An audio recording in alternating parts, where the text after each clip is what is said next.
When we talk, we say we're talking. If we're not talking, when you ask me, no, we're not talking, I'll say it. But we are talking right now. We're talking, and we're talking at the request of Iran, backed by Saudi Arabia, backed by UAE, and backed by Qatar in particular, but others also. Many countries called, the leaders of many, I'm friendly with a lot of them, almost all of them, one way or the other, and they all wanted to give this a last chance. This is a last chance. This is not something that, if it doesn't happen, this is a last chance for them to sign a good document. Last chance, last chance, last chance, last call. I don't think I've heard him say that before, Donald Trump, but he's once again gone back and given in to the wishes of the neighborhoods there. And we'll see what happens in today's follies of Groundhog Day, version 10.0. I'm Randy Tobler, Stephanie Bell there, and John Marsh, Drake Whitman. We are Wake Up Missouri. We're going to be talking later on about something coming up this week, which is really big on Saturday. Stephanie, I know you will be probably having to fill up the gas tank 5 times, running to all the stores, getting the sales tax-free school supplies, right? This weekend. Did you know that? I didn't. We're going to be talking about that, yeah. We ordered all at of our 7:05. You did? Already. Oh, yeah. You got that already. Okay. And then we're going to be talking with Eben Brown, who's with Fox News, of course, about the national primaries, because it is Election Day, and we hope that you'll get out and vote, whether it's in one of your local municipal elections, the county, of course, elections, statewide, the big ballot issues that are on. I got several calls yesterday. I'm sure you've been getting them. So a lot of people still confused over A4 and A5. A lot of people are, really the vitriol and the fear mongering going on some of the no sides on both of those has been amazing. And I found myself dispelling some of those myths. How about you? The misinformation. I'd encourage people. I mean, they're written in especially A5, written in pretty plain English. It's like less than 2 pages. You can get on the Secretary of State's website and read it, and find out for yourself. Yeah, a lot of misinformation. So it really is. And fear seems to drive these election cycles more and more, whether it's about a candidate. We've seen that in one of the very hotly contested races for that Congressional District 7, of course. Fear and anger. I think it's how afraid can you make people, and then, how angry can you make people? And I think we're seeing both of those play out.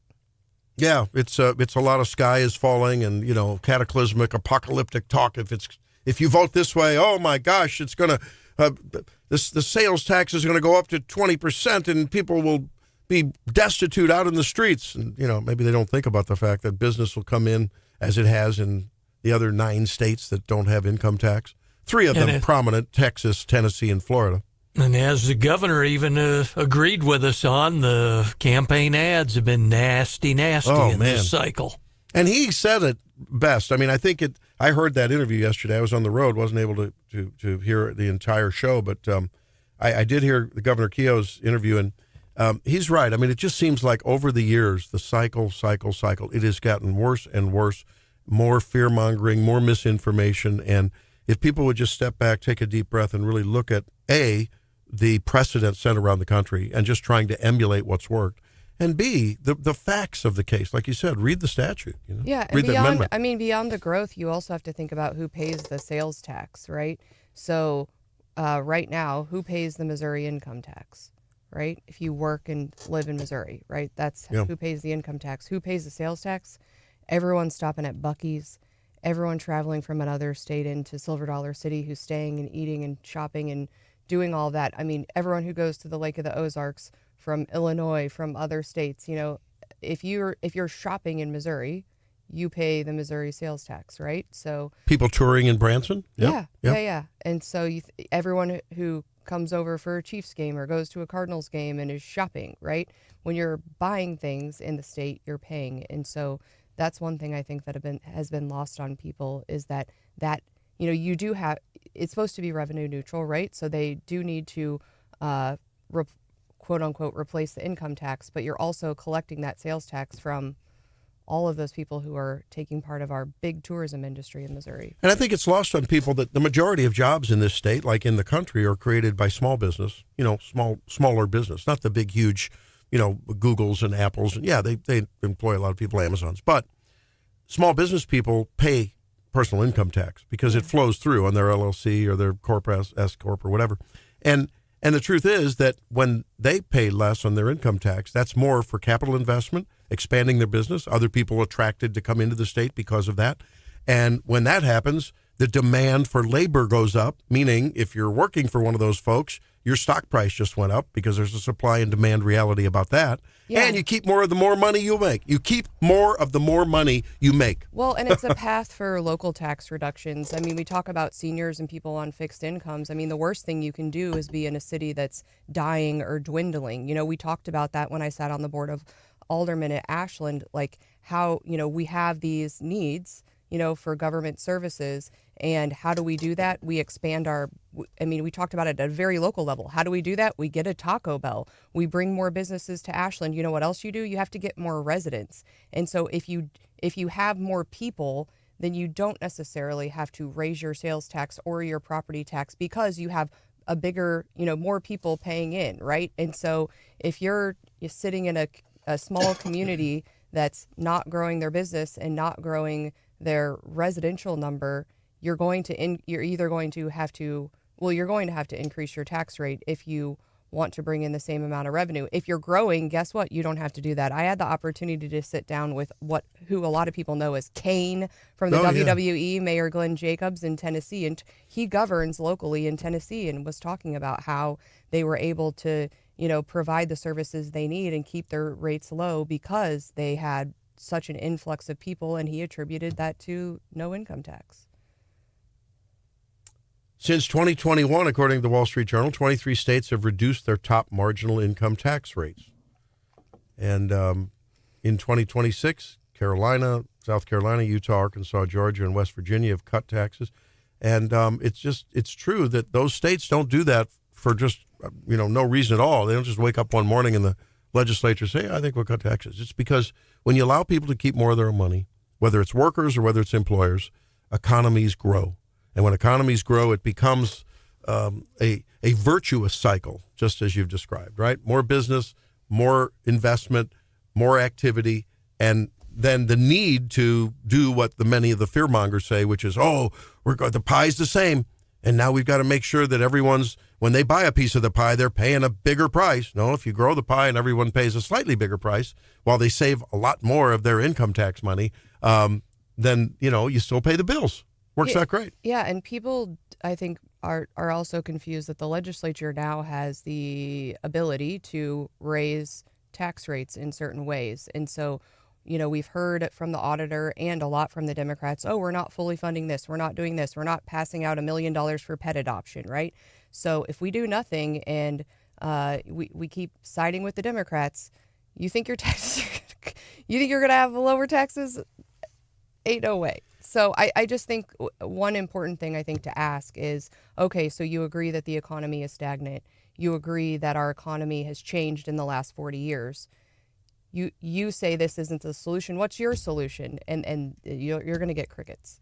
I think a bottom line for a lot of folks out there and a lot of folks we've talked to is the opposition's ads against Amendment 5 have been very effective.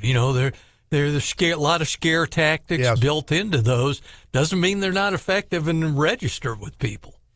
And let's be honest about it. I think the Journal article really sums it up, and they cite Mike Keogh standing strong. What public unions and their allies who want, including higher social programs, what they fear is that the amendment will impose spending discipline. Wow, what a novel thought. And restrict the ability of future governments to raise taxes to pay for rich labor agreements and social welfare. Governor Mike Keogh has held the line on spending and tax increases, but there's no guarantee his successors will. And that's the thing. This makes it responsible. They can't get more revenue in sales tax expansion than the income tax would have brought. That's why the guardrails are in the Constitution, because regardless of who's in the legislature or who's sitting in the governor's office, every little bit more the state collects in sales tax or from growth because of new businesses locating here has to be used to ratchet down that income tax. And once it does, the Constitution says they can't go back and raise raise the income tax. Drake, would Once you? it's eliminated, it's gone. But that's not in the current Constitution. That's in this amendment. Drake, would you please make us a stamp on this? And I probably won't be around when this happens. I won't be on the radio forever. But the time we have, when we have a Democrat leading Missouri along with a Democrat legislature, probably not if but when, it'll probably happen sometime. Mark my words. Income taxes and sales taxes will go up because Democrats they are spendthrifts. They have the people's money burning a hole in their pocket for social welfare programs and expansion of public service unions and others. So make a note of that. People, without passing an amendment, something like this, to put restraints on government, which is in this amendment, it will go hog wild, and it won't be served at the governor's ham breakfast. Okay, I'll make note of that. Mark my words. When Democrats get in power, they will raise both your income tax and your sales tax. Mark my words. It'll happen. This actually restrains government growth and spending. Now, those just think back to Jay Nixon, and not to go to bat for the Democrats, but the income tax rate during the Nixon administration didn't go up. Mm-hmm. Didn't cut it. It was a different time. But it didn't go up. The progressives weren't in power in the Democrat Party, and they now are taking that over, which brings us to what's going on across the country today. Pretty much a slam dunk that Abdul, what's his name, up in Michigan, will be elected for the nominee for the Democrat Party. Sure looks like it. Yeah, and this guy, I mean, he's fraudulently tried to represent himself as a practicing physician, basically implying that he's, a doctor. He's never seen a patient in his life. Guy, I mean. We get a lot of people with law degrees that say they're a lawyer. Yeah, but they don't. Yeah. Most of the campaign ads say they're just old farmers. Yeah, there you go. That's fair. The Daily DC Rundown coming up with Stephanie. Stay tuned. It's Wake Up Missouri.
but a lot of very good Republicans are running.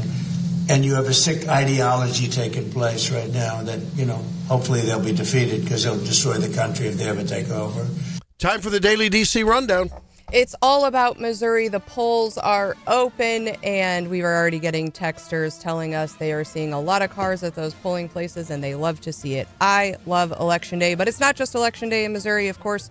It is also Election Day in Michigan, where Abdul El-Sayed, despite a lot of money being spent against him, is leading Rep. Haley Stevens for the Democratic Senate nomination. A lot of eyes on that race and the future of the Democrat Party, although Israel is a big topic there and his stance on Israel. We've got this, and there's been a lot of AIPAC money obviously spent there. We have our own similar race here in Missouri with Cori Bush challenging Wesley Bell. And that kind of not only Israel, but kind of this progressive, far progressive versus more of an establishment candidate playing out right here in Missouri. So a lot on the line today, Randy. You're right. I mean, Wesley Bell and Cori Bush going at it for the second time.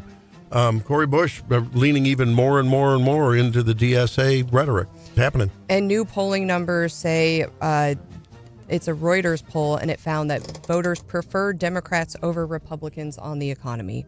37 to 36%. It's the first Democrat advantage on the question on the poll since 2017. Those gas prices are just hurting us, Randy. It really is. And with the equivocation that we see back and forth with Donald Trump, although the buildup apparently is getting massive over there, you don't know where this thing's going to end. Not much time. And as tomorrow, we will close the chapter on the primary election and head toward the general election. Although Missouri remains a red state, those types of issues, especially when you kind of get into those suburban House districts, if we lose some of our independents and some of our economic conservatives, I think we will see some people struggle that otherwise should have cruised to a win. Yeah, true.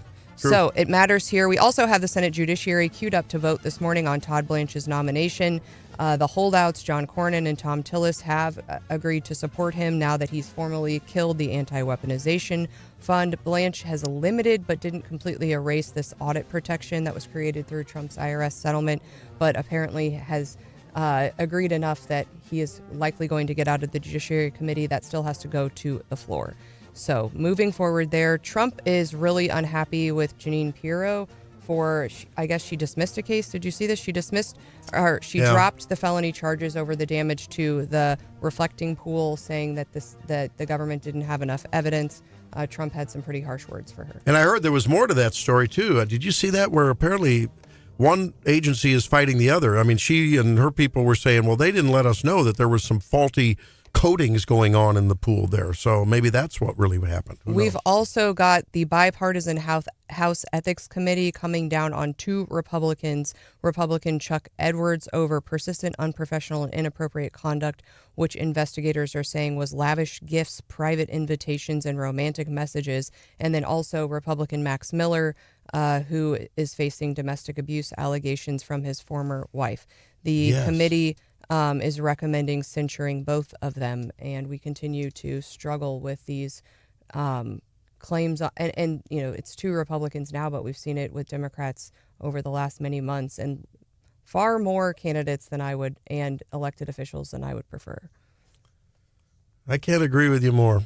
It happens on both sides of the aisle, right? It does. Yeah. Also, the Senate voted 89-4 to move forward with a funding bill through December 11th. The White House this week has been reviewing its AI framework. The leaders of the big AI companies have been in D.C. talking to our leaders, and there's going to be a big debate tonight for that South Carolina Senate seat. Oh, yeah. With Darlene? Yes. And her opponent. We don't know much about her opponent. She's actually got some pretty good cred. She ran a state agency and apparently turned it around. I've liked what I've seen so far. I do, too. Hey, thanks for being with us on Wake Up Missouri. Back with more in a few.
Welcome back into Wake Up Missouri. You know, the DSA, the Democrat Socialist Communist, they should call themselves wing, which, I don't know, is it now the fuselage of the Democrat Party? Stephanie, not just the wing? I think we're about to find out. Yeah. Well, at least in those, the one that really worries me is Michigan. I mean, Trump turned that into a purple state.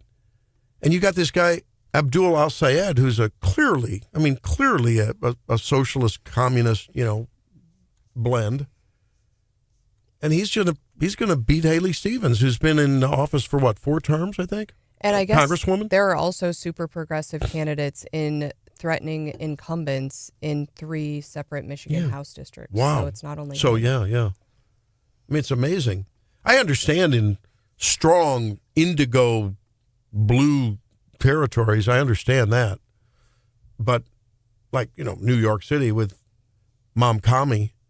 This grocery giveaway of his is getting more scrutiny. Did you hear? Do you know any of the details on that? I've been looking a little bit into this grocery store thing. They initially said that they were going to ID people because it was a program for New Yorkers, and they didn't want other people coming in and taking advantage, and they didn't want people buying all the cheap goods and then reselling them. Immediate blowback online saying, oh, you think that maybe in order, if people are showing up and they are ineligible to legally participate in the program, that maybe one method to ensure that ineligible people don't participate is to make them show their ID. Yeah. Well, these people come from a history of that, right? Back somewhere, I think, wasn't it back in the 20s and 30s, maybe, in a country far away called Germany? Show me the papers. Can I see the papers before you can shop at the grocery store? Well, that's not where people Show me the papers. That's not where people were going. People were going to voter ID, right? Well, but that's what I mean. I mean, you have to show an ID to get the discounted groceries, but we don't want voter ID to vote. Right. And I think what's interesting is now he's had to walk that back because obviously everyone was drawing the comparison. And now he says, well, we're only going to clamp down on you if you appear to be buying too much or something. So now we're going to monitor how much you're buying. That also seems wrong. And then he's like, well, it's actually going to be open to everybody. And now, so if you're a New York citizen and your tax dollars are going to help pay for this subsidized grocery store, and now they're just going to let anyone, not New York taxpayers, come in and buy cheap groceries. I'm mad. I'm already mad, but it is so silly. From what I can tell of the framework of this program, and I've read some economists on Substack that have been looking at this, and they break it down in a really very detailed, into the weeds way. It would be almost like a franchisee where a grocer would apply to become a government store. They would then, every month, they would put out, you think about a flyer, but they would tell the government, and it would be publicized, 30% of staples, meat and butter and cheese and potatoes, whatever. But I guess the government would determine what a staple is, 30%. And those prices would be lowered. And then, given the margins that are so low in grocery, I mean, it's very low, the only way these people will be able to stay in business, I mean, this is not like this is going to be New York City bureaucrats and hired employees running these stores, from what I understand. They'll be like contracted stores. Think about the administration that you just talked about. Right. So then you've got to make up for that administrative cost. And what's likely to happen is they're going to raise the prices on the, quote, non-staples to keep their heads above water, right? Well, that's the whole thing. And I think New York can probably relate as well as anybody the movement to do the neighborhood little grocery stores and subsidize them in the food deserts and all. Yeah. And New York's talking $70 million to outlay to do what? 5 stores, one each in each of the 5 boroughs and all. It sounds like a method for failure. I don't know what problem we're trying to solve here, right? I think and again, I don't want the government picking what I get to have and what I don't have for dinner. I mean, I've been there. I told you about, I had the huge coupon binder back when you could save a whole bunch of money couponing. And, I didn't buy anything that I didn't have a coupon for. That was kind of my MO. I like to buy the meat that looks like, it's discounted because you got to cook it that night. Yeah, right. The day old bread. I look at the sales shelves. There were times where that's all I needed to buy from so I could pay off my student loans. I think the government telling me which products I can have, if I want to have the meat this week and I know, okay, I'm going to have to cook it tonight, then I want to be able to choose that for myself. And I think educating people about ways that you can make decisions for yourself to lower your grocery bill is important. I'm not going to lie. We're all paying more at the grocery store. It's tough right now. But I think also if we're going to subsidize anything, I want, and we have really good resources in mid-Missouri, right? Food pantries and the food bank. If we're going to subsidize, I want people who are really in need to be able to get the food that they want. And I just don't know how we're going to afford all of this, right? Well, that's a whole argument made by the bodega owners you've seen on, piping up in New York. It's like they're going to undercut us with these big mega stores around the street and, actively cut our business. And, they've arguably been the ones who kept the local food economy going in the inner city areas. And so what's your choice if you're that bodega owner and now suddenly everyone's shopping somewhere else? You can A, close your business, or B, guess what you can do? You can raise your prices so you don't close your business and have to lay off all your workers. Now guess who's paying higher prices at the grocery store? Well, but that's not, you're only going to raise your prices so long and you're going to drive more people out and then you're going to be out of business eventually, right? When are you going to close your business? Not if, for many of these people. And that only gives more momentum to the government subsidized grocery stores, right? And maybe it's a good thing that in New York they are experiencing the reality of socialism, and that might not be lost on even a media who has to look askew at this if they have any thread of integrity anymore, if they start to unpack this as it goes forward. That's a big question, but there probably are some out there. You start getting the word out there about people, and what about this? So they're going to have this basket of discounted goods. Even if you eliminate the mass bulk purchasing for reselling, which probably is not a practical thought, how many people are going to do that? There's going to be a run on this stuff. Then you're going to have a shortage on this stuff. And it's really going to fall on its face, right? Because it just can't be sustainable. Or the quality will go down because they're going to have to provide these goods. The thing I keep thinking about is like, what does every community have that is open to the public that you have no investment in that's free? Do you know what it is? Public bathrooms, park bathrooms, bathrooms in public parking structures. Who wants to use... They have bathrooms in parking structures? They used to in downtown Jefferson City, and they had such trouble maintaining it that I don't know that it's open anymore. And where do you have? We had conversations in Ashland about people misusing because they don't have any skin in the game.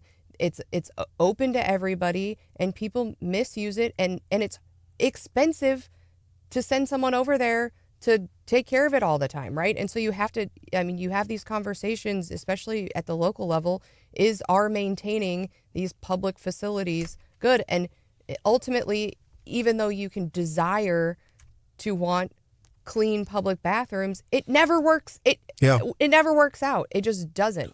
I don't know if it's true throughout Europe, but I know when we were in Switzerland and Austria, you have to drop a coin in the bathroom to use it. I know. Why do you think people over there are drinking all the time? Because also you have to, it's like if you're a customer, you get to use the bathroom. And so the best place to go to the bathroom is to go in and buy a cheap beer, and then you can use the restroom because they make you pay for it. That's kind of like how a lot of the gas stations are in this country, but at least you don't have to ante up and pay.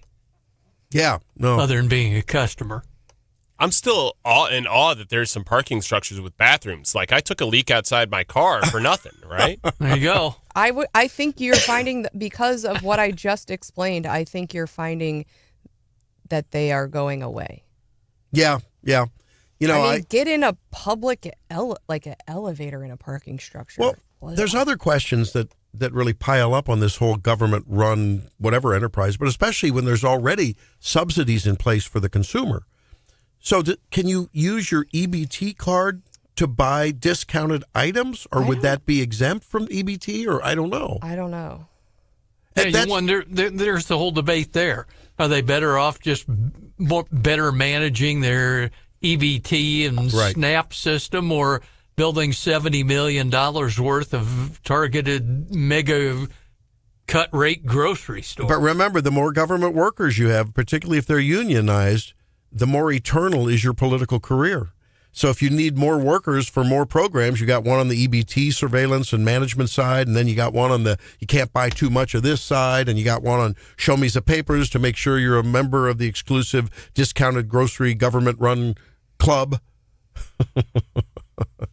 So this would be a Mom Dommy's Club, we call it. Not Sam's Club, but Mom Dommy's Club. And the other thing built into this was, too, because they're talking about that first one, I think, in the Bronx, next year. These are all rent-free, according to Mom Dommy.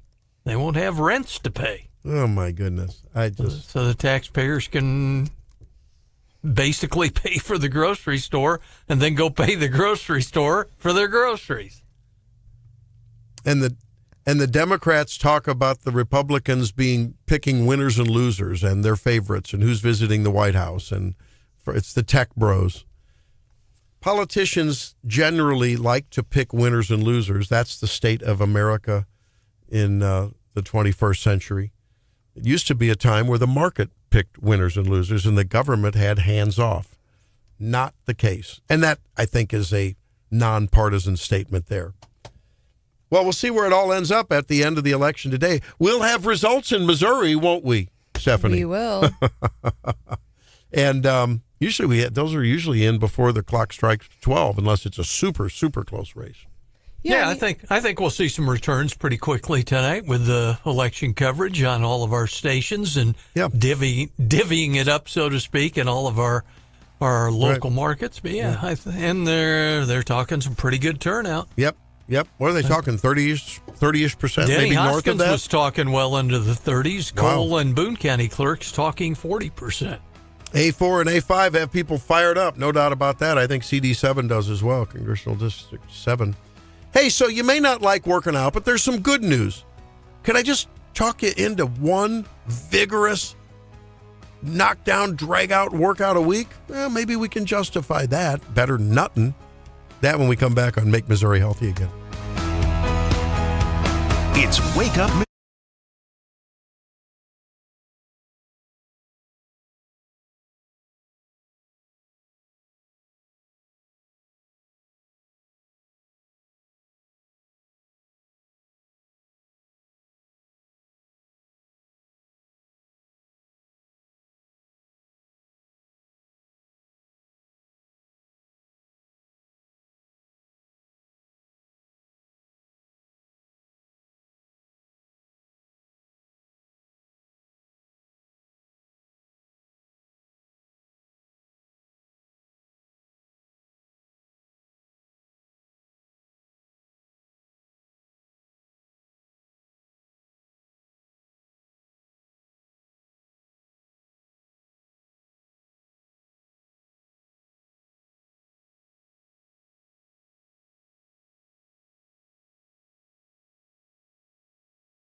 realize that we probably don't work out as much as we know we should, right? Some work out none and are very deconditioned.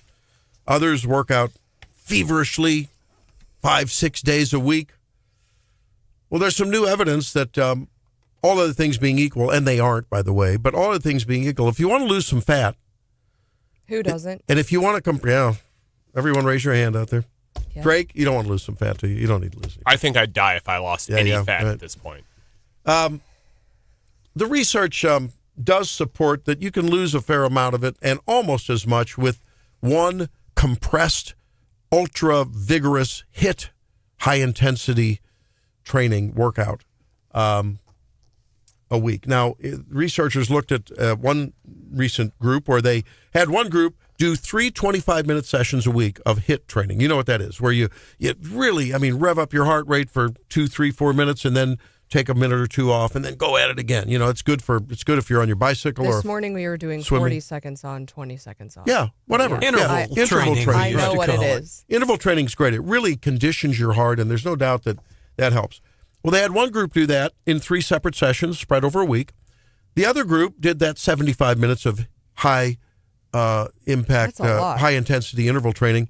25 minutes, that's a lot. You're right. That is a lot. You said 75 minutes. Yeah, but they did 75 minutes, but then 25 minutes each times 3. Okay. And then the other group, they had 20 minutes between sessions, but they did basically 75 minutes in one day, right then. Okay. That's a lot. That's an awful lot. And it turns out that when they measured them as far as their fat loss, it was about the same, a little bit less in the group that did it all at once. But what we know is, and that really sort of is supported by other research, but a lot of that research has been done in people who have a reasonable degree of training to begin with.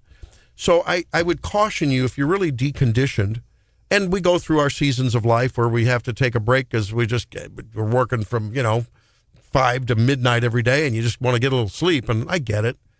But, or for other reasons, you fall off the wagon and stop exercising. But you want to work your way up to that because, there's orthopedic problems that can happen no matter whether you're doing it in decompressed or compressed fashion. Weekend warrior research has gone on before, and it shows that there's reasonable support for cardiorespiratory fitness when your total volume weekly is done all in one session. But there are those concerns about flexibility, about orthopedic injuries, about frankly, again, if you're deconditioned or have other problems, underlying heart or lung problems, for instance, that, there is a risk if you just decide all of a sudden I'm going to start half an hour of intense, interval training out of the clear blue. So you want to be careful about that. But I also think that there's other things that benefit from breaking up your exercise. If you have ever thought about the way you feel the rest of the day after an exercise session, you just feel better. You feel more well. You feel there's a bounce in your step. I think your mood improves. There's no doubt about that. What about those endorphins? Yeah, the mood definitely improves. There was a day last week where I had a couple of interactions in the afternoon, and I thought, I'm really glad I worked out this morning.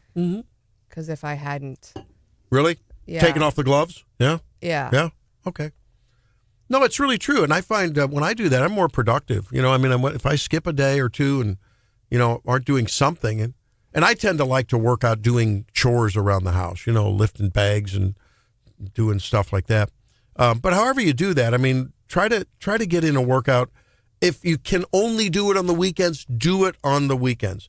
And Drake, to borrow a phrase from one of your favorite sports brands, when it comes to exercise, whether you compress it or whether you spread it out, just do it. Isn't that a Nike thing? Yeah, it is. Well, thank you. Doesn't credit get given where it should be not to you. Earned? No. Let's make Missouri healthy again. Just do it. We'll come back and talk about a big sales tax saving weekend coming up and more on Wake Up Missouri.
Morning addiction.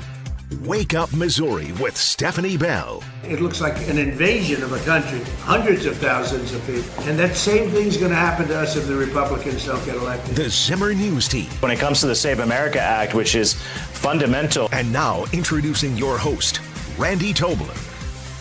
Welcome back into Wake Up Missouri. Thanks for being with us, everyone. It's election day, of course, in Missouri, and people will be voting on whether or not to phase out the income tax. That means a little broadening of what might be taxed sales tax-wise, but you keep more of your own money. Sounds good to me.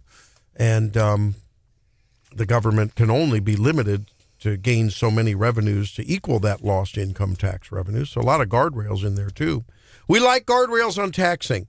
And from what I've read, our guest Cameron Crane, who's budget and entitlement reform analyst with Independent Women, at IWF.com, likes to keep some of her own money, too. Is that true, Cameron? Welcome into the program. Thank you, Randy, for having me. And yes, it is true. I love getting to keep my own money that I've earned with my own hard work. I don't know anybody that doesn't want to keep their own money. And here we are ahead of school. Just, boy, where'd the summer go? School opens shortly, and many kids will be going back to school here in, mid to end of August or a little bit later.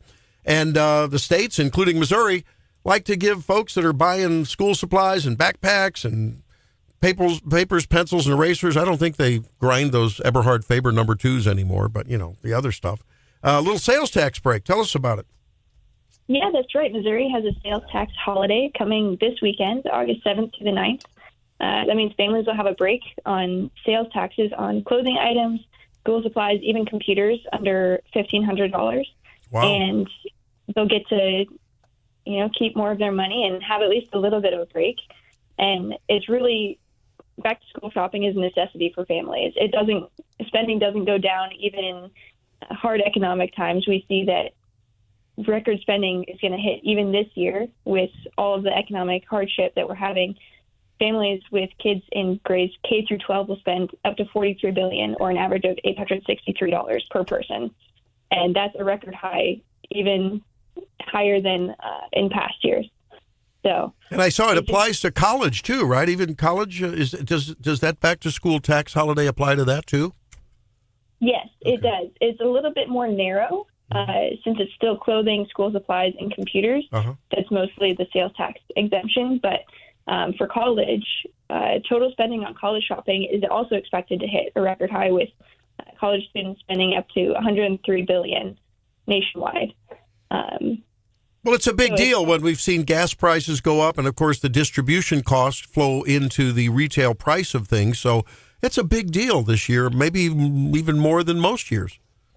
Yeah, absolutely. Getting to save even a little bit on those sales tax will definitely help the family budgets. And the reality is, even though spending's not going down, these families are still changing their shopping habits. So in order to take advantage of best deals, so finding the sales tax holidays, finding those Amazon Prime days or the Target deal days, shopping habits are changing, but families are definitely still spending on that back to school shopping. Yeah, and anyone who has kids knows, I'm like, how did you destroy your backpack in just 1 year? Why does your shoe have a hole in the top of it? I can understand. It's a never-ending cycle. I've got 3 kids, and someone has always, needs something new, and it's a lot. Yes. Yeah, I'm expecting our first child at the end of this month. Well, get ready. Yeah, ready for all the annual spending. We're talking with Cameron Crane. She's a budget and entitlement reform policy analyst with Independent Women. I read a blog that you and Patrice Onwuka wrote about the Medicaid fraud, and we've seen so much of that over the news wires. It's not just in Minnesota. It's not. There's social program fraud everywhere in many ways, right? Whether it's Medicare overbilling in Los Angeles with hospice, whether it's the Somalis with daycare, whether it's it happens on federal and state programs. Tell us what the state of fraud investigation, where that is now, and how big do you think this mushroom cloud, which is a big nuclear explosion in the social welfare realm. How big is that expansion of uncovering this going to be?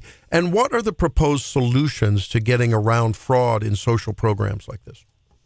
Yeah, absolutely. So right now, the Government Accountability Office found $186 billion in improper payments across the government. So that's especially high in welfare programs such as Medicare, the SNAP program, and the temporary assistance for needy families. And that's just in improper payments. So that we don't really have a way of tracking all of the fraudulent payments or the ways that even the governments in each state are abusing the program.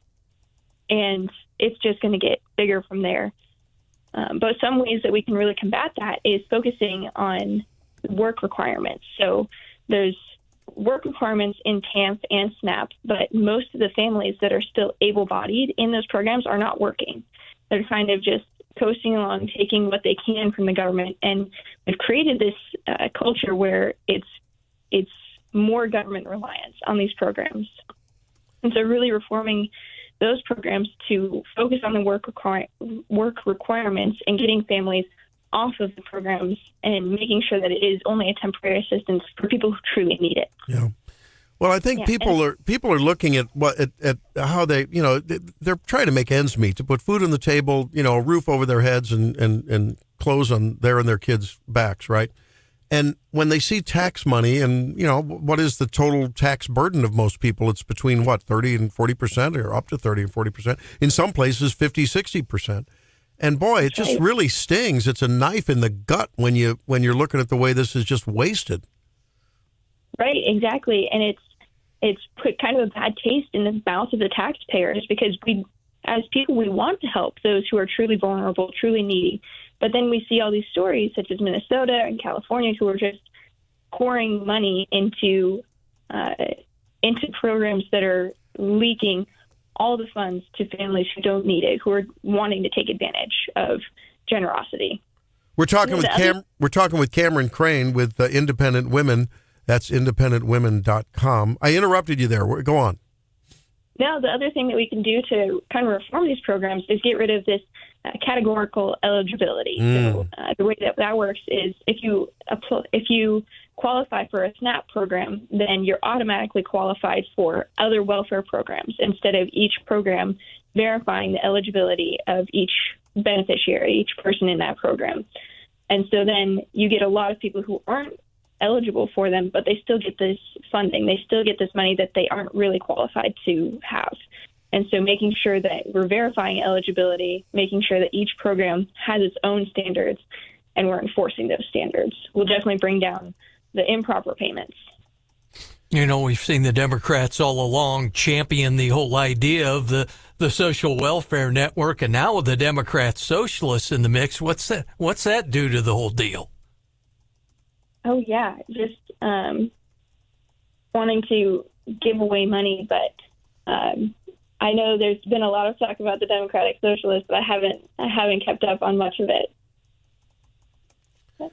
But the welfare state is it's so huge and it's so easy to expand it that we need to be so careful in each reform that we're making sure the people who truly need this money, who truly need help from government assistance programs, are the ones receiving it and not people who just want to make an easy. Here's the problem and the challenge we need more scrutiny over eligibility for these systems. To me, that smells like more government bureaucracy. It's one of those it's one of those catch-22 things. I'd like to see these programs reined in and transferred. Let people keep more of their money, like we talked about to start the program. Eliminate the income tax, or in various states, like hopefully Missouri will do today if Amendment 5 passes. We'll see, and then let private organizations, secular, religious, whatever, do some of the welfare. It just seems like if you have the ballooning welfare programs, you have to hire more bureaucrats to make sure they run right, or on the back end catch them not running right or being defrauded. That's the problem, isn't it? That's right. And we see that private charity is actually much better at finding the families who need help. I think it's estimated that for every dollar that the government spends, only 70% of it is truly going to people who need it, whereas normally it's 90% with private charities or private programs. And so they have a much lower administrative cost, as you pointed out, and they're just much more effective at finding those communities that truly need help. All right. Well, for more analysis of this kind of discussion, which is very important in these times, check out independentwomen.com and the work of Cameron Crane. Good luck with your upcoming delivery, Cameron. Thank you so much, Randy. Thanks for being with us. Yeah, it's funny. We want these programs to run efficiently to root out or prevent the fraud, waste, and abuse.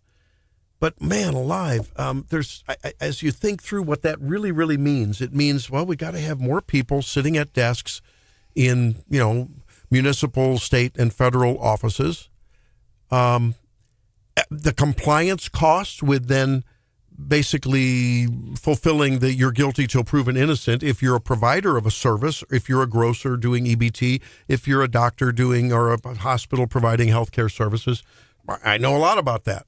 And it just seems like it's an invitation. How do you get around it? And I think, incentives matter, right? And so the government doesn't have any incentive to bring down that administrative cost. There's a score that nonprofits earn, and it's one of the things that a lot of donors look at and say, how much are you spending on your overhead versus how much are you spending on your programs that actually serve your mission?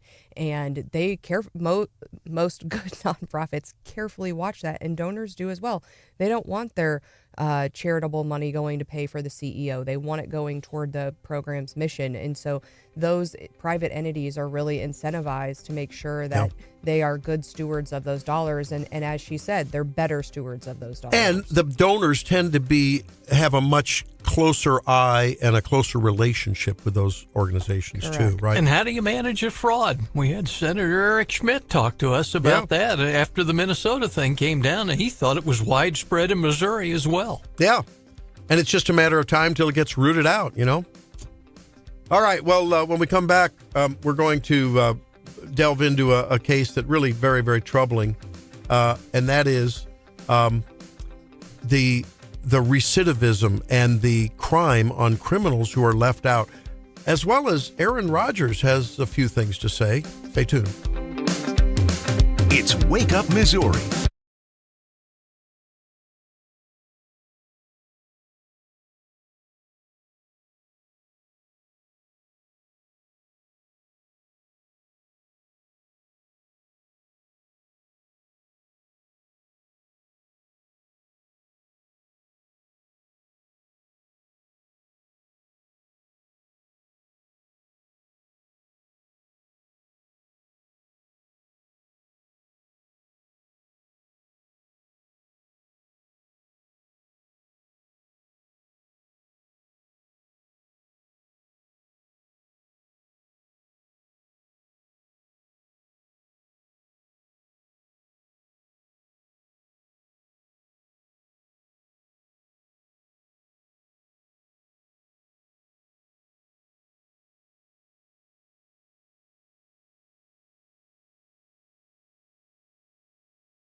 And you talked about your wife saying, hey, have another year. Mike McCarthy being here, obviously a big deal.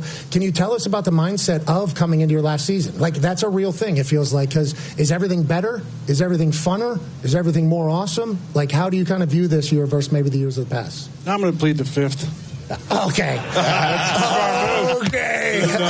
Like Gotta that. love that guy. Like that absolute coward, Tony Fauci. Absolute coward. Yeah. There, it's back, Are baby. you kidding me? Yeah, 111 You times. got a pardon and you're in front and you pleaded over 100 times at the White House. What are you scared of, Tony? Yeah. I thought you were the science. Yeah. I thought you were. I am science, and you get up there and you can't answer a question. That's Aaron Rodgers having some fun on ESPN.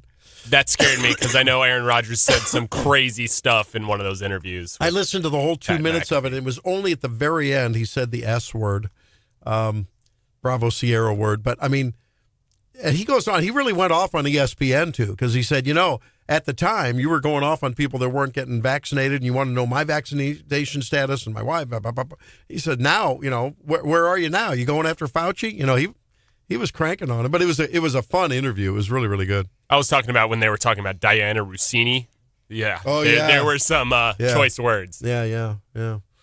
So, remember, he really came under some heat during that time, certainly from administration officials and from the mainstream media, right? Because, vaccination status was a big issue. Now, John, help me. Did he just go to the Jets when that happened, or was he still in Green I think Bay? it was about in that era. I was just trying to think of that myself. Old number 8, he comes up with some weird stuff. I mean, with the ayahuasca hallucinogenics and all that. he's a cat out of left field and always has been. Oh, let the man live. If you're Aaron Rodgers, you can do as many drugs as you want. And has. So he's going to play for the Steelers this year? Yeah. Yeah. Coming back. Is he going to be backup or first string? First string. What's the kidding me? chances the Steelers win? One of the best arms in the NFL. You think he's going to be a backup? No. How's he going to do, though? He's looking pretty gray there, man. They made the playoffs last year. Oh, that's true. Yeah. You're picking the Rams, right? Picking? No, I don't. I despise the Rams. Yeah, but they're I will never pick the Rams in my life. But if you're objective, isn't that what all the experts are saying? That they probably have the best chance? I can't be objective about the Rams. You have a hard time being objective about that. That's true. About much of anything. You know who's winning the Super Bowl? Especially My sports. Bills. Oh, my gosh. What happened to your favorite Cincinnati Bengals quarterback? He's going to do great. But they're not going to go anywhere. He's just going to do great. Yeah, he'll get a deal somewhere else. Why are you a big fanboy for him? Because he's a stud.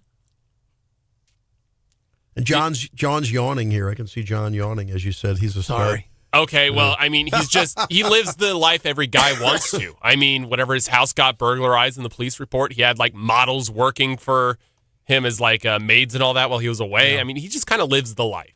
Yeah. Well, I didn't get a chance to talk about this guy. It's such a downer. I wasn't going to go there. So fun to talk with her. I'm not a downer. I'm a realist. Poopy pants, Randy. Sometimes the truth hurts. I'm just trying to get over the Joe Flacco comments. Yeah, I know. Well, we will talk about Groundhog Day in Charlotte and how these folks are getting released. It seems everywhere. People are asking the question, these guys get out of jail and then they go back and commit a crime right away. What the heck's going on? And the question for Stephanie, too, a social question. We'll ask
blue or red or purple or yellow, and you've been out there beating the streets, knocking on the doors, going to the local, pancake breakfast and the parades, campaigning, thanks for that.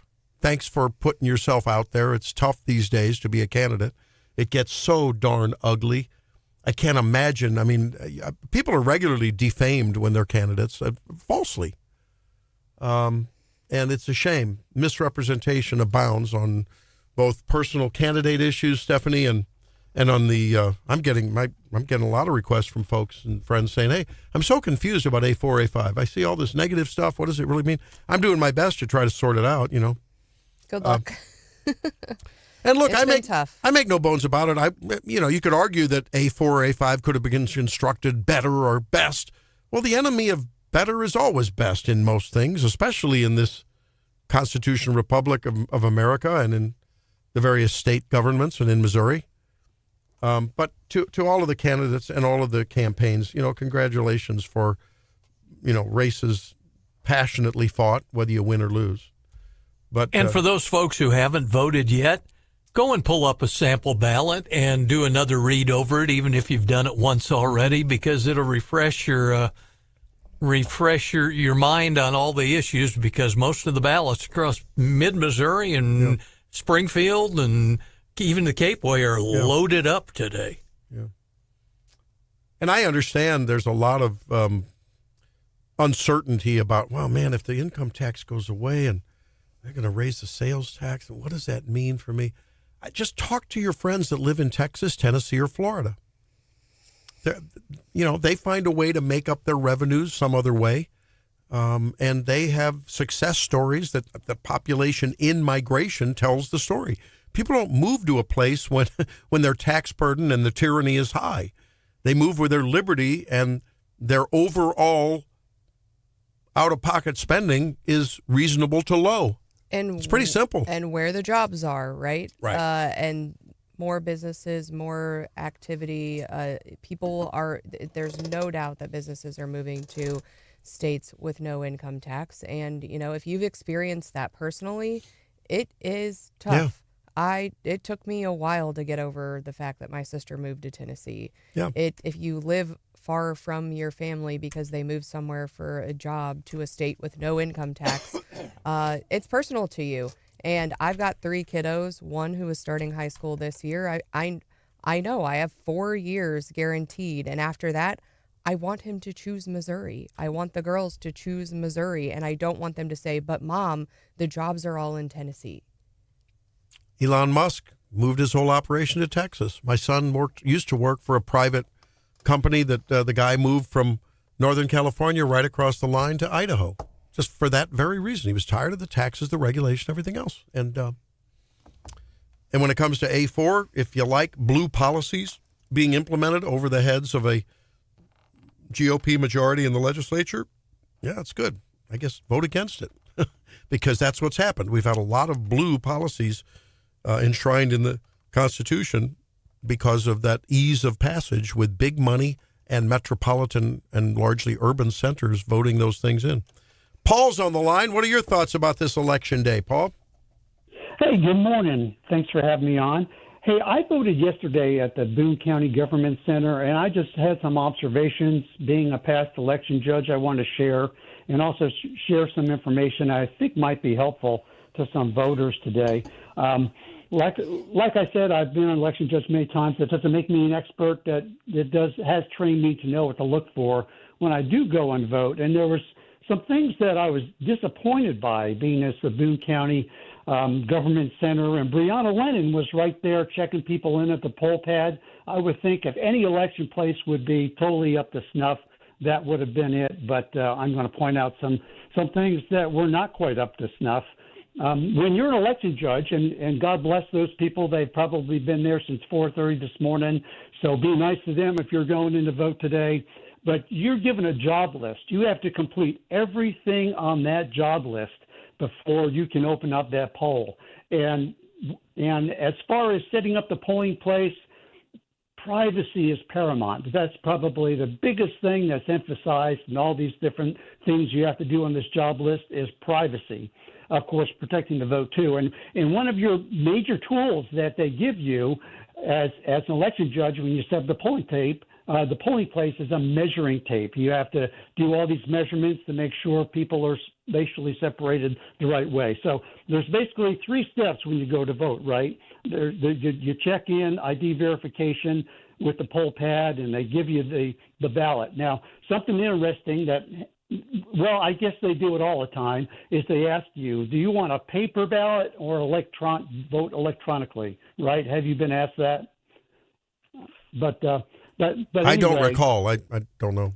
Okay. Yeah, you can vote electronically, and they like he said, it takes about the same amount of time. It doesn't make a difference. It does make a difference. The electronic voting contraption is just a high-tech pen to give accommodation for people who were, say, blind. You put on headphones, and thank goodness for it, but it takes much longer. And I don't know why they just don't admit, voting on paper is much more convenient. But don't fall into that trap. Oh, I'm a techie. I can vote electronic. Don't bother. Vote on paper. What else, Paul?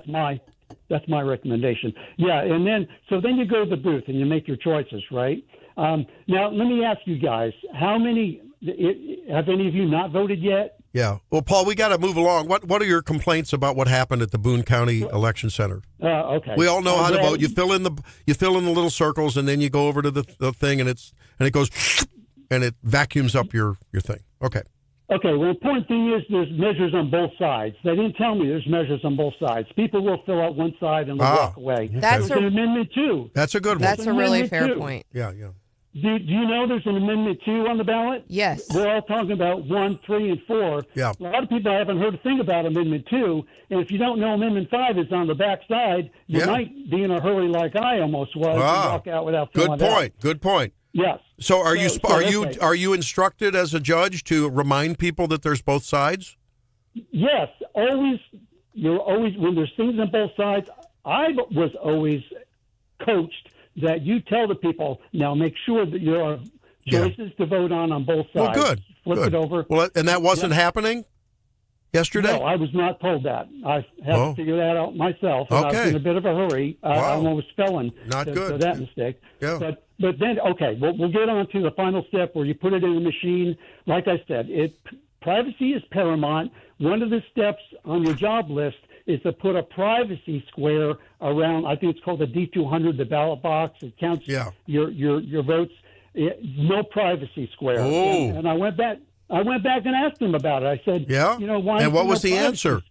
They said, it hasn't been a problem, so we just didn't bother. And we're tight on space here, so we didn't set it up. Well, if you're tight on space, privacy and that blue square is even more paramount. And also, they're supposed to have an election judge posted at that ballot box. They did not, which is another potential problem because people will fill out the ballot properly. They'll put X's across the things and they'll stick it in, and then it'll give an error message. It'll say it can't read it. It'll kick it back. Yeah. If there's no election judge. Yeah, if there's no election judge to say, hey, wait a minute, and they walk out the door, their opportunity to vote is over. All right. Well, we appreciate you being a past judge, and thanks for the details on there. Maybe Brianna Lennon is listening, and she'll tighten things up there and be well heard by all of our county clerks. Thanks a lot, Paul. Appreciate it. All right. A lot of... That reminds me of the teacher that would always hand you a test, and it it's two-sided, but you never realize it, and then you... they're like, you should have read them. We don't want you to fail at voting. Yeah, no failing at voting. Now, moving on to another subject. Speaking of small talk, how do you feel about casual conversation? And just like, hey, what do you think about the weather today? Drake, hey, nice threads, man. Do you find that annoying? Do you find it helpful? I think I know. It depends on the context. What do you mean? Yeah, you mean just in private conversation or with the poll judges when you go in to vote? Oh, just in general. There's a lot, a lot of folks these days, you see them in their earbuds, they're buried in their work, they're walking down the street. They don't, I like to strike up a conversation with people if I'm at the checkout counter, it's like, hey, well, it looks like you're busy today, and sometimes people engage you, sometimes they don't. I enjoy that kind of just random conversation with people. A server at a restaurant, hey, so what's going on in your life? Especially we live in Columbia area. You're at a restaurant, say, hey, you look like a young person, you're in school, whatever, and boy, next thing you know, you learn a lot about people, right? You're reminding me of the progressive TV ads where young people are turning into their parents. Yeah. And the guy's in the dentist office asking them if they need help in the back. My father-in-law was having Mohs surgery the other day. My wife, Helene, took him in, and he lives in St. Louis, so she went in there, and he was just yakking it up he's a lawyer, he's an attorney. He likes to talk and does, you guys are good at that, relationship forming and doing all that networking stuff. And it was funny, the doctors were commenting, like, boy, he's sure talking it up to all these people in the lobby, Because I think it depends on the context. Like if you're at a grocery store and the goal is to like get your groceries and get a move on, and the person in front of you is like, "Hey," and you're clearly holding up the line. If you're on an airplane and you're working, and people are trying to chat you up, like I think the Wall Street Journal article said you can really be benefited by small talk. And so if you're sitting at a bar, or you're standing in line and you're just hanging out, I think I've met so many fascinating people by striking up a conversation. But I think like if you're at work and you're trying to get your work done, like I'm anti small talk. Yeah, we've noticed that. Yeah. I was going to say, Steph has never struck me as somebody who's real deep dive into small talk. If the work's done, I can be really fun. But if there's work to do, I'm usually working. Well, it's a risk. When you strike up a conversation with someone, you don't know if their work's done. So sometimes they don't. Well, if you're at work, I presume they have work to be doing. Are you a no talk? Now, what if you strike up, though, because you're done with your work and you strike up small talk? Is the expectation people will then respond? Then you can say, hey, I got to get this something done. I'm working on something. I like the small talk when you're when you're on the ramp from the gate to the plane. Yeah, that's you can a great really, spot lot of for great small talk. place. John, what are you going to small talk about here? Pedo de araña muy malo. On Espanol. I don't speak that language. I'm in trouble. Well, John will decipher when we come back. It's Wake Up Missouri.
Oh, except for this. Not even his spidey sense could have prevented this attack. A Spider-Man screening in Cartagena, Colombia, was evacuated after one of the audience members suffered from an extreme wind attack. Gas leak happened Sunday on Spider-Man, a brand new day at the Cine Colombia multiplex. Everything was going swimmingly until about halfway through the film when a flatulent film goer decided to let her rip. The theater goer's proverbial bombe de calabaza pumpkin bomb filled the darkened studio with a horrible odor, prompting most of the folks to flee their seats. Footage shows the fans milling around in the lobby next to a guy in a Spider-Man suit. Screening was not officially canceled, but droves of viewers decided to leave anyway before the end credits. As of yet, the culprit has not been identified, although reports claim they either detonated a stink bomb as a prank or, more likely, just did not make it to the bathroom on time. One of them wrote, "To ruin a whole cinema like that, only God knows what the person ate." And others labeled the anonymous windbreaker the Green Goblin as the film's real villain. Gross. Well, the frijoles down there are pretty abundant, aren't they? I'm just saying. That's it. So was it probably an SBD, right? Otherwise, the culprit would have been, there would have been a short list. I kind of wonder, how big a studio, and it said it was in a multiplex, so lots of times those theaters aren't that big. So, but if it was a noisy one, a noisy blast, I mean, there would have been a general people turning around and looking. Right? Maybe not. Spider-Man, big action movie with lots of noise. Save Maybe it for one of the action scenes. Yeah, I get that. Drake's done that, I'm sure. No? Well, I was thinking to myself, in like the rap songs when the police sirens go off, maybe they thought the fart was from the movie. Yeah, part of it. Could be. That's one of the danger times when you're flying is takeoff. When those engines are revving, man, people have been having their beer and chips and Mexican food, in the terminal. That's the time to cut loose, baby. Be polite. Like you said, this was, Cartagena, Colombia. You can imagine their offerings could have been on the spicy side in the old. Well, on the other hand, I have grace for those people. It would probably signify a healthy microbiome. All the bacteria are happy and munching away and doing their thing with the non-digestible fiber that others, that we can't absorb. So it's good. With some coca leaves thrown in. Make Colombia healthy again. That's what that is. Did you say pumpkin bomb? Yeah. Yeah, that's the Green Goblin's thing, right? Yeah. I heard you talking about that movie yesterday. I was on the road. Spider-Man thing? Yeah. Anyone Breaking see it? records. Yeah. Now, is the same guy in it that's been in the previous ones? The same? Yeah, this is a guy who's been in the last couple. Yeah. Those are good movies. Is the evil guy a different guy this time, or is it the same guy? New evil. You're asking the person? wrong gal. Yeah, I haven't seen it, so I love those Marvel default movies. back to the Green Goblin and Dr. Octopus and those guys from the previous. You know what I'm yearning for another Guardians of the Galaxy. Well, there's been two of them or three? Two? Three. I want another one of those. I love those movies. They're good. They're really good. What's the funny tree-looking thing? Groot. Not to be confused with Grok. I am Grok. I am Groot. Hey, we're going to talk with Eben Brown from Fox News about the primaries and the infiltration of the DSA into the Democrat Party.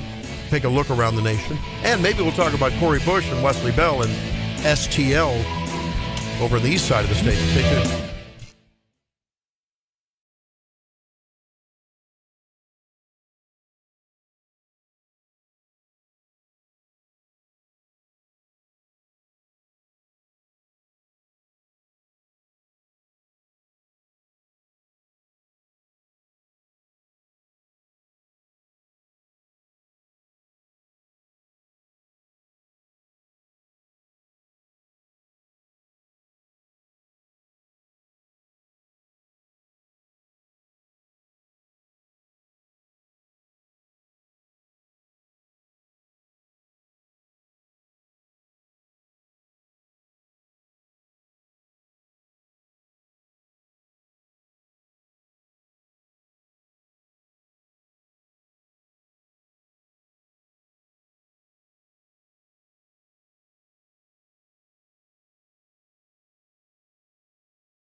The Zimmer Radio Network headquarters. Under the advice of my attorneys, I will invoke my right under the Fifth Amendment of the Constitution. It's your morning addiction.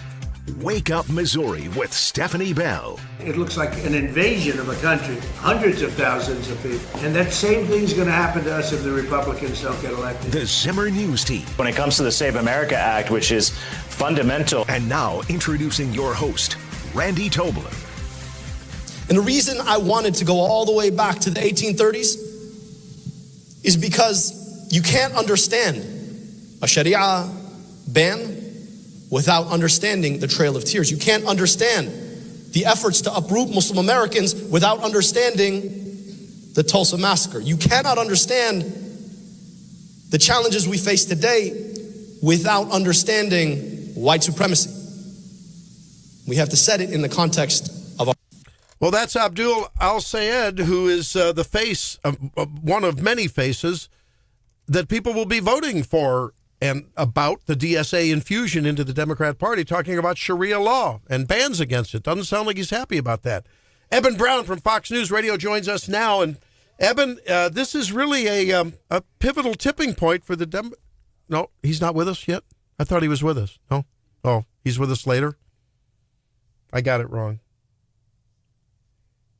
I thought he was with us, Drake. He's supposed to be. Yeah. Well, that's okay. Let's talk about it anyway. What do you think about that? He's comparing a ban on Sharia law to the Trail of Tears, comparing that to oppression of various groups. And I guess what he doesn't realize is that this is anathema to the vast majority of Americans. This guy is a self-avowed anti-American. Sharia ban without understanding the Trail of Tears. You can't understand the efforts to uproot Muslim Americans without understanding. Who's wanting to uproot Muslim Americans unless they're committing fraud, if they're, Somalians in Minnesota committing fraud? What's the Tulsa massacre of the black folks have to do with Sharia law and uprooting of Muslims? I don't get it. Well, but, there's a lot of people that apparently do resonate with that message. It's very, very chilling to see what's going on. And then he was walking this back, his whole communist, basically manifesto. And he was basically saying to a Fox News reporter the other day, I'm not communist. I'm not communist at all. What are you talking about? I just think capitalism needs to be regulated. I'm a capitalist. It just needs to be regulated. These people are wolves in sheep's clothing, Stephanie. And I think is it a Trojan horse? Will it be, if so, will it be discovered, uncovered? Will Democrats, as we're hearing in some of these focus groups, I've seen a lot of pretty dyed-in-the-wool Democrats saying, I'm leaving the party. I'm not putting up with this stuff. I don't know where they're going to go, but they're not happy with what they're seeing. Yeah, I mean, the DSA policies are insane, and I think you can kind of separate the Muslim aspect of that. I agree with John, like, who's trying to root out Muslims? I was looking it up. We've got 235 elected American Muslim officials. So, if we're trying to root them out, we're not doing a very good job because we're electing them to public office, right? So I think John's point is, I don't think there is a widespread feeling amongst Americans to root out Muslims. I think it is a widespread feeling that if you're going to live here and you're going to enjoy all the benefits that that being an American entails, that we also don't want you to chant death to America. Yeah, this may be mainstream thought. Didn't we talk about the Gallup poll saying 40-some% of Americans support the Palestinians more than they do our backing of Israel? Mm-hmm. Mm-hmm. So maybe he's talking to the mainstream here. But, you think about it. This populist message that these socialists are promulgating, think about how attractive this is to many, many, many people, irrespective of their party. Medicare for all. For those who have high medical debt and are struggling to meet those medical obligations, sounds pretty good. Eliminate medical debt. It's a big source of problems in this country. It's a shame because medical expenses don't need to be what they are, but that's a whole other discussion. I've beat that horse to a pulp in the past. Tax billionaire wealth. I mean, there's always been class envy, hasn't there? And at a time when people are struggling to put fuel in their tank to get to work and bacon on the table and clothes on the kids' back, we're having a sales tax holiday for school supplies, including computers. That's cool. Electronics. Starts at 12:01. Don Luzader's report says 12:01 after the stroke of midnight on Thursday till 12:59 on Sunday evening. So that's good. That's a little temporary, modest relief. But if you don't have kids in school, there's no relief for you there. You could still get office supplies and all that, I'm sure. Yeah, you can go buy yourself a computer. You don't have to prove that you're a student? No. I do, just going back to the Muslim thing, Yeah. I have heard some of like the national talking heads and all of that talk about how like Muslim community, like there are whole Muslim communities in both Michigan and Texas, I believe, where they were talking about, and they end up electing people, completely wipe out the city board with, Muslim, whatever their group is, and I could see it going to state and all of that. I mean, I think that might be what they're talking about. Even then, that's a stretch. So Hamtramck, they talk about it. They've got a Muslim mayor and talked about trying to push Sharia law and all that. And you hear all the rhetoric on it about, the Muslims are trying to convert us all to Islam and all. And, I had friends in college who were, Muslims, and it was like they talked about dawah, which is kind of like a evangelistic Christians, they're not actively trying to convert people, but spread the word of the book and all that. But now we've got the radicalized side of it. I mean, you listen to these candidates and all, and they want to change things radically. But what is now sort of center-left, John, might have been called radical. Before we played that clip a couple weeks ago where Elon Musk was being interviewed by the editor of the Economist, and he said, just go listen to some of Barack Obama's speech. You'd think that was Donald Trump. And now, right, that's considered mainstream, but it was, you know what I mean? Yeah. So the center has shifted to the left over time. And I mean, I would love to, wouldn't you love to, I don't know how many Londoners there are that are, 80, 90 years old still. I'm sure there's plenty, 70 years old. I'm sure there's plenty.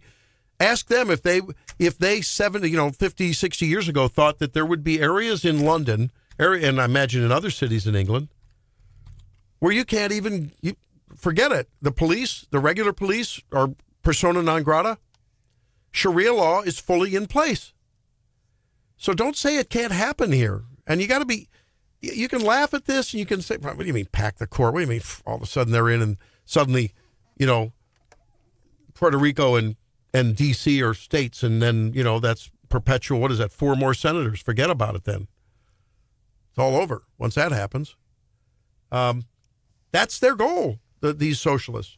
And I think the goal of many Muslims, isn't that written somewhere in the Quran? Someone's gotten that out of the Quran that says that you're supposed to kill anyone who doesn't convert. And I think a lot of reformed Muslims, so-called, self-proclaimed, say, well, that's not what I believe. So it's this is a scary time. I mean, the fact that Mondani, who when he came on the scene, did anyone really think, come on, he doesn't have a chance of getting, he's the mayor of New York. He could bring down the world's financial capital with his programs. That doesn't bode well, not only for New Yorkers, but it doesn't bode well for the entire country. Well, on the whole underlying thing, and I think that has more bearing than most of the kind of rhetoric you hear out of these guys, is the whole thing to drop U.S. support for Israel. Yeah. And that's, with the whole Palestinian protests and Gaza and all that stuff, that plays pretty well with a lot of people out there. When you want to, they think we should alienate our only true ally in the Middle East. I know, and there's people on the right who are saying too much. We're giving too much of our treasure and yes, some blood in behalf of that war. I mean, it's not just it's becoming a bipartisan deal. We're also benefiting from our relationship with Israel, I would say, and I think that the Middle East being unstable, and we hear it a lot. Like, well, what do I care what happens to Iran? Well, if they get a nuclear weapon and they drop one on us, you're gonna care. Or I guess you won't care because you're dead. But I think, I think as much as I think I'm protective of the American dollar, it is silly to think that we can just operate within our own borders and we can just dismiss what's happening in the Middle East, dismiss what's happening to Israel, dismiss what's happening with China. And I think what we saw on October 7th was an invasion of a country that was otherwise being peaceful, not aggressing anybody.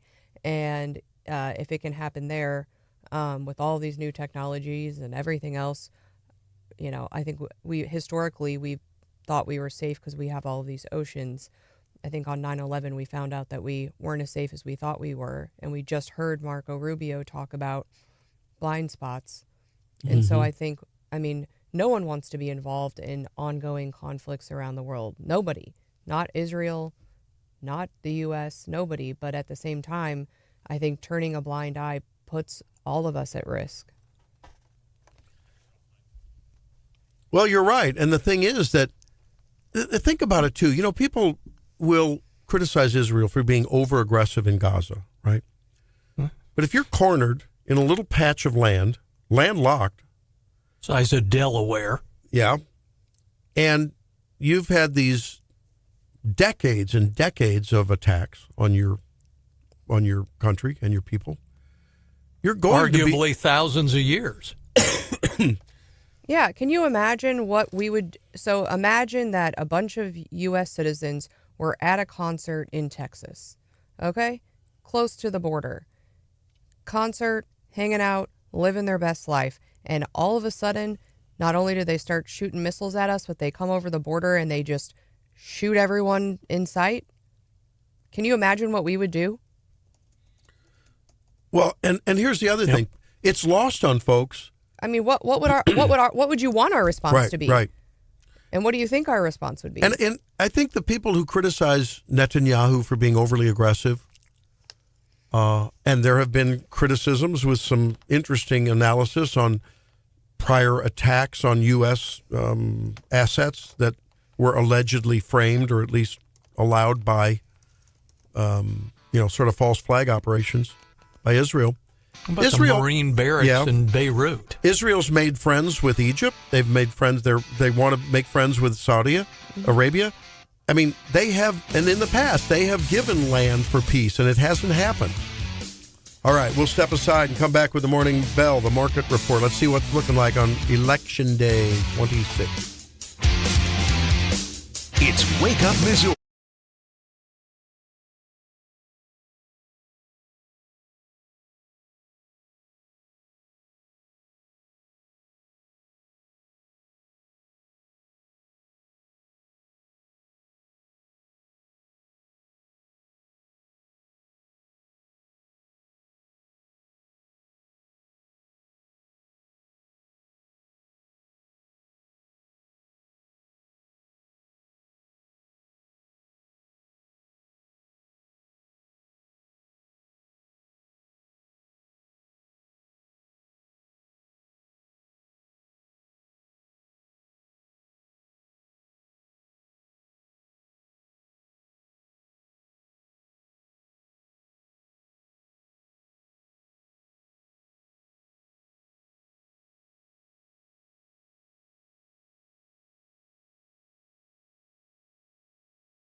There's the morning bell. What's happening, Stephanie? Well, we were starting off strong yesterday. The Dow hit a new record. Oil prices fell amid hopes for some diplomacy in the Middle East. And Amazon passed the $3 trillion market cap threshold for the first time. So as we look at the markets, we had the Dow up 1.32%, the S&P up 1.48%, and the NASDAQ up a whopping 2.13%.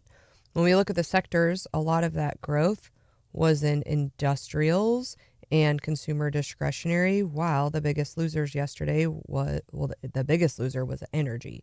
So I've been hearing a lot about this, Randy, and international fiscal financial markets aren't really my jam. So I've been trying to figure it out. And I think I'm understanding better about why the heck the U.S. is buying Japanese yen. Yeah.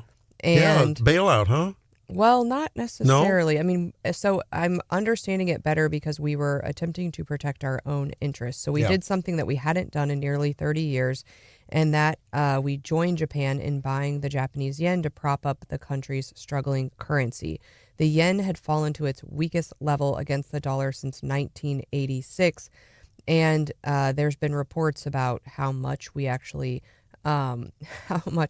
purchased, and Scott Bessent apparently had a to-do list or something and has commented and said, hey, we won't hesitate to buy up more if we need to.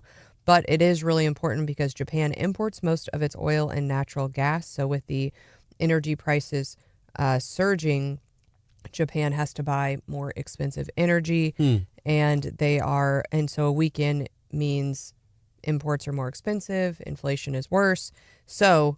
But people are saying, are we just feeling charitable? Do we just have lots of money to spread around? Is that what we're doing? No. Japan is the largest foreign holder of U.S. Treasury bonds. So generally the plan is if their currency is weak, they'll sell some of the Treasury bonds, convert that into yen, and buy its own currency. So if we didn't step in, that's what they would do. That hurts us because now they're selling off of our Treasury bonds, and it makes U.S. interest rates even higher. And while the Fed held U.S. interest rates steady at their last meeting, there's been talks about, inflation's not doing so well. Are we going to increase them at the future? So certainly higher borrowing costs from a U.S. perspective hurts our economy. Look how volatile big tech's been. That's interesting. We've watched big tech. What did they have? Like their biggest quarter ever in the second quarter, and then I think last month it fell back out, and it's kind of like the day traders and all, trying to figure out what it's going to do next especially with all the input from the Iran thing. And you mentioned day trading and just the volatility, and that's what people are saying is Japan really has to figure out a way to get its debt under control, and that this type of fix is only temporary. And our deficit is growing, and our debt's growing by $2 trillion a year. Wonder when that is going to boomerang and come back to a country near you. Hey, we got to talk a little bit about the WNBA and what they're doing. Stay tuned.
No, Drake, did you see where Clay Travis has challenged the WNBA? This is on his tweet, on his X. Putting his money where his mouth is. I am upping my offer, $10 million for a head-to-head basketball game between the defending WNBA champ, Las Vegas Aces, and a boys' high school state title team of my choice, says Clay Travis. If the Aces beat my team, I will give them $10 million. If the boys win, I'll give them $10 million to distribute as they see fit to their members. Game on pay-per-view with all profits donated to Tunnel to Towers. That sounds awesome. Wow. I'm all in for that. I have my money on the boys team. I'd pay for that. I'd pay for that one. I don't do pay-per-view. I think I'd pay for that one. And people are asking, where is Caitlin Clark? Have you heard a little bit about that? You know, we've been championing our own, Mizzou's own Sophie Cunningham. But Caitlin's been sort of quiet through all this thing. How come she's not out there saying, hey, no men and women's sports? You know, what is she letting Sophie fight alone? Why not join the fray? Yeah, I'd encourage folks to visit boysversuswomen.com. I saw this. We talked about the fastest woman in the world and how like 100 high school she still holds the world record. And Flojo in the 80s. And 100 high school boys, I think, last year beat her time. And so if you go to boysversuswomen.com, they have charts of how male high school athletes versus female Olympians and see who does better. It's pretty eye-opening. If you're confused like the Indiana Fever coach was, where she said, I don't know that I'm not a scientist. I don't have enough evidence to know if men can compete in women's sports. The data is right in front of your face, in case you were wondering. And the reason Caitlin Clark is so quiet during this is because I'm going to say it, she's not that good. But then there's Billie Jean King versus... That was a 29-year-old Billie Jean King, women's tennis champ, versus 55-year-old Bobby Riggs, former Wimbledon's men's singles champ. And wasn't he a con man or something? That was in the 70s. That was the first high-profile battle of the sexes. Yeah, she beat him in straight sets. She cleaned house. Yeah. Yeah, they break it down by specific events, in track and field and swimming, and stack up their data is from 2016 high school boys versus 2016 Olympic women's finalists, and they put the times up there. And ladies, I hate to tell you, but we aren't winning many gold medals against the high school boys. Yeah, but I mean, that's a pretty safe bet that Clay Travis is making. I don't think he's going to have any out-of-pocket expense there. That pay-per-view would bring in more than $10 million, wouldn't it? I wouldn't say it'd make $10 million, but... Well, it would have to. Clay was saying all the pay-per-view money is going to go to Tunnel for Towers, right? You think he has $10 million out of his own pocket? I would think he would take the total receipts minus the expenses, and if it came up to, $12 million, he'd give $10 million to the winner and $2 million to Tunnels to Tower. You think he's bankrolling $10 million? Maybe he is. Oh. Yeah, they have also on this website, they have a list of track and field world records ranging all of the track and field sports, right? They have the women's world record, and then the boys, all of the boys beat them, and and they have their ages. They're ranging from 14 to, it looks like 18. They're beating like the all-time women's record. Wow. We have our own strengths. I'm not dissing on women here, but everyone has their physically, biologically, you have an advantage. And it's not uniform. I mean, my gosh. Don't say you have the advantage when you're talking to Randy. I mean, I would love to. Yeah, I mean, the one-on-one. Randy, you're not winning. Me in a foot race Stephanie. or push-ups, I got it. I got him easy, but it's individualized, but stereotypically. You look so confused. We haven't had that. Talk about track and field. Talk about pole vault record. I think the women's at was in the mid-teens, maybe 16 foot. And they had a high school kid this past year, I think, go 20 20 feet in the pole vault. Yeah, they say the all-time women's record, according to this website, is 5.06 meters, and that's the best woman at any age ever. And a 15-year-old holds a 5.33 meter pole vault, is the data that I'm looking at. And so it's talking about at what age do boys surpass women's world records? It's crazy. Well, and if you're going to compete man against woman, shouldn't it be same age? Yeah, if they put the same ages in there, they're saying when we compete against high schoolers, we still lose. If we competed against people our own age, we lose worse. Yeah, I mean, yeah, you figure your WNBA players are all in their 20s and 30s for sure. Yeah, I mean, yeah, you might be able to outrun. I don't know if you could outrun me distance wise, or I don't know, push up wise. I'm not a distance We'll have runner. to see. But I've got about 5 or 10 years on you, you know. Maybe.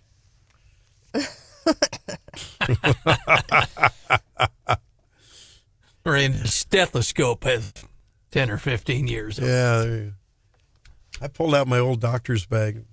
Saved me. I'd lost my stethoscope, and I had one from med school in that old doctor's bag. It bailed me out the other day. I'm going to say the earpiece is all dry rotted and crumbled away when you put them in your ear. Everything's perfectly preserved. Beautiful.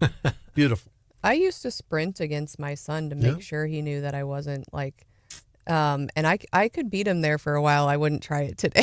Yeah. I would lose. Let us know how that works out.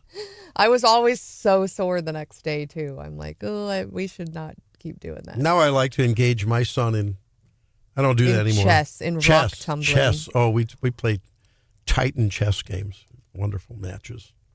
I think I can still beat him in one-on-one pickleball. That's why, yeah. Mm-hmm. Bowling. Drake loves bowling. I have nothing against bowling, just on first dates. I think it's the worst first date. I'm my family's best bowler, and they hate it. Yep. You use the guardrails? No. They can the black lights and all. Yeah, they can all out golf me by a lot though. So yeah. Is there a bowling alley in the country where they still have people behind the thing replacing the pins? I don't. Back in the old days, that was John. John did that as a teenager. Yeah, no kidding. Didn't you? You replace those pins? They have 7-pin, I think. Is bowling a sport? Yes. It takes athleticism, and you got to get the right spin on the ball, and you got to aim. Is shooting a sport? I'll tell you the best bowler in the building. That's a guy named Brian Hauswirth. Is Hauswirth really good good? He's a good bowler. Also, what's your argument against it being a sport? I'm Why confused. don't I think of it as far as cardiovascular type wise fitness? Is it a cardiovascular?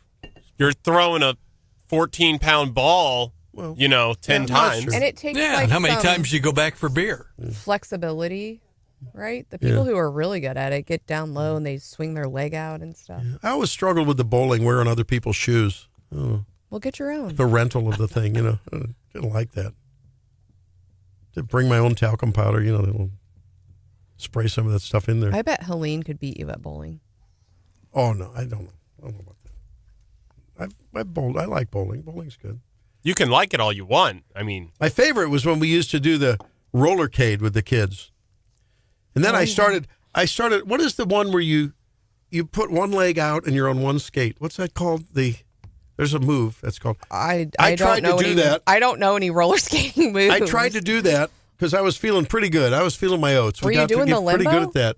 No. But you sort of one leg out and I fell on my shoulder and dislocated it right there in the rollercade. Yeah, we terrible. had a bad spill. Oh man. I roller skated maybe 2 years ago. I love it. I think it's super fun. But I'm a little bit more careful these days. Yeah, I'm a lot more careful after that one.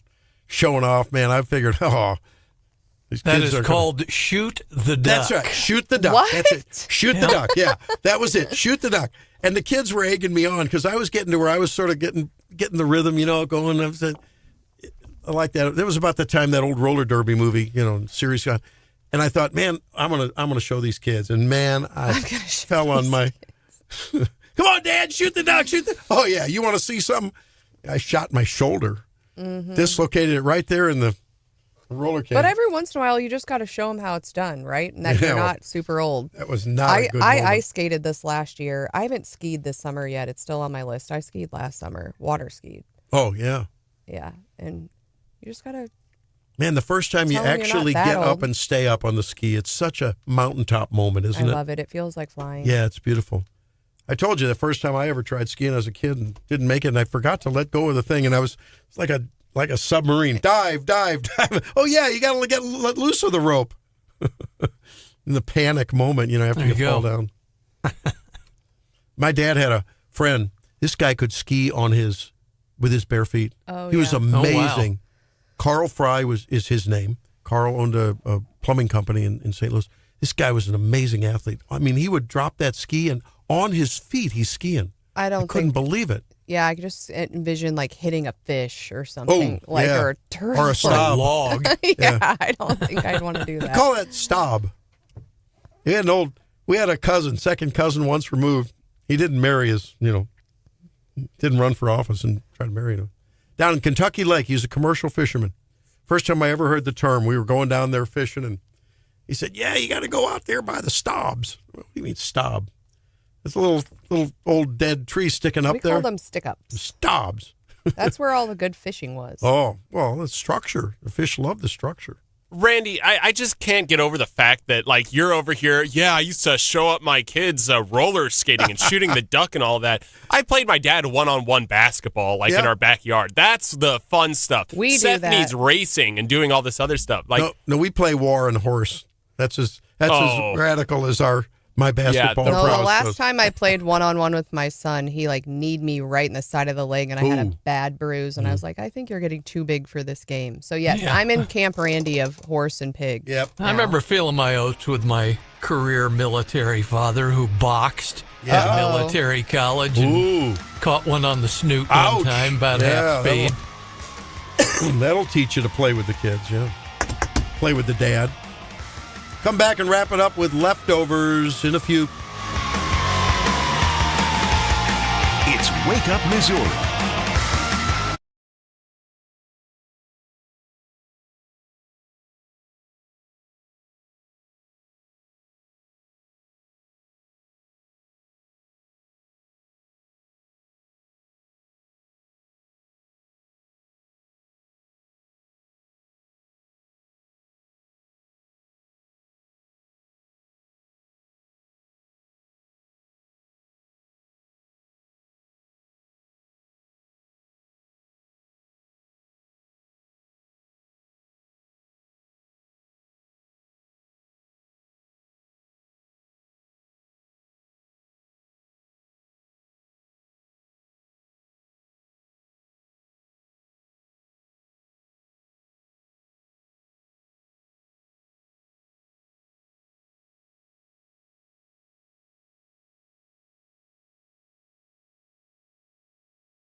Missouri later on, because you didn't get to hear the whole show, make sure you have your earbuds when you're standing at line to vote, because according to Denny Hoskins and many of the county clerks around, we're going to have north of 30% turnout. So you may have a little line, huh, Stephanie?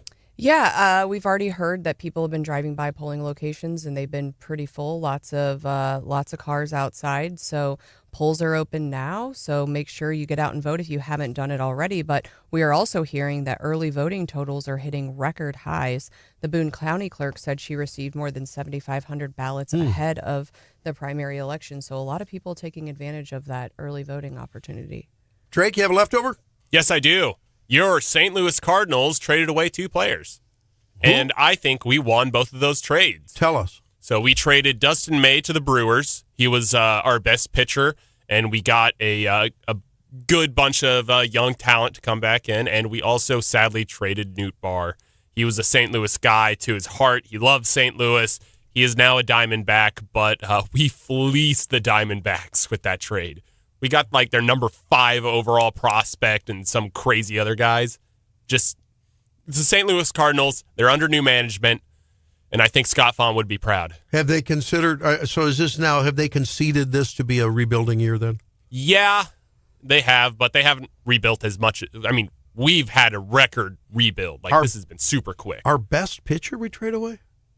Yeah. Why do we do that? Because we have one good pitcher, and we need more. So did we get pitching prospects or other?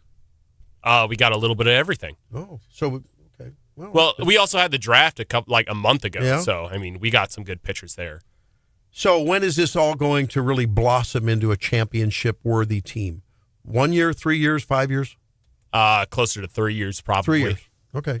Till we're in contention. John, what do you think? 3 years, 5 years, maybe? Building year. Okay. We've been hearing that for a while. Hey, my daughter Sammy sends me on Election Day a really heartwarming picture. I didn't know they did this.